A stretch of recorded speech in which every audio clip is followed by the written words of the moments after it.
वफ़ाक़ी घरू वज़ारत नादरा के बिहारियुनि खे सुञाणप कार्ड जारी करण खां रोके छॾियो आहे। निगरान घरू वज़ीर सरफराज़ बुगटी जी सदारत हेठि इजलास थियो आहे, जंहिंमें नादरा FIA अमलदारनि सेनेटर सैफुल्ला अबड़ो ऐं ॿियनि शिरकत कई आहे।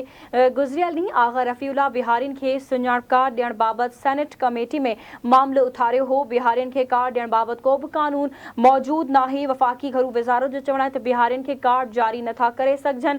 हिन वक़्त ताईं 10,000 खां वधीक जालसाज़ी ज़रिए ठहियल कार्ड ब्लॉक कया विया आहिनि। ब्रेकिंग न्यूज़ अवां सां शेयर करे रहिया आहियूं। वफ़ाक़ी वज़ारत नादरा के बिहारियुनि खे सुञाणप कार्ड जारी करण खां रोके छॾियो आहे। इन हवाले सां तफ़सील मालूम कंदासीं। इस्लामाबाद मां आवाज़ जो ब्यूरो चीफ कुर्बान बलोच असां सलाइन ते मौजूदु आहे। जी कुर्बान बलोच, वधीक कहिड़ा तफ़सील आहिनि, आगाह कजो। जी, घरू मामलनि वारे वफ़ाक़ी वज़ीर वज़ारत गैर क़ानूनी पर्दनि जे हवाले सां अहम क़दम खणण जो सिलसिलो शुरू करे छॾियो आहे। अॼु पहिरें मरहले में घरू मामलनि वारे वफ़ाक़ी वज़ीर जी सदारत में हिकिड़ो इजलास थियो, जंहिंमें जेके बिहारी आहिनि गैर क़ानूनी, उन्हनि खे जेके शनाख्ती कार्ड जारी करण जे अमल खे रोकण जूं हिदायतूं जारी कयूं वियूं आहिनि। इजलास थियो जंहिंमें घरू मामलनि बाबति जेका स्टैंडिंग कमेटी आहे सेनेट, उन्हनि जे मेंबरनि बि उन में शिरकत कई आहे।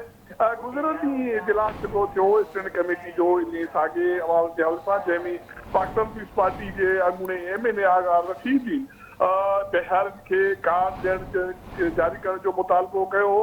उन जी फॉलोअप में अॼु ॿीहर इजलास थियो, जंहिंमें वफ़ाक़ी वज़ीर सरफराज़ बुगटी सख़्ती सां हिदायतूं जारी कयूं त कंहिं बि गैर क़ानूनी जेके तारिकीन वतन खे, ख़ासि करे बिहारियुनि खे या अफ़गाननि खे को बि सुञाणप कार्ड जारी न कयो वञे।